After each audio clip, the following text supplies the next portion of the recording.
তোমার নাম কি? তোমার নাম কি মিশু? মিশু না? কি নাম তাহলে? ও, তুমি নিজেকে আয়না দেখছো? বাহ, খুব ভালো। সুন্দর। সুদর্শন বিড়াল তুমি। মিয়াও।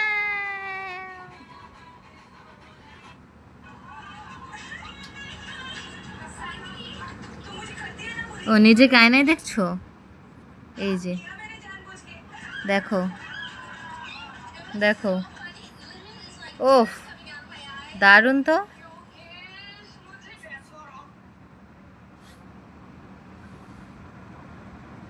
সুন্দর না?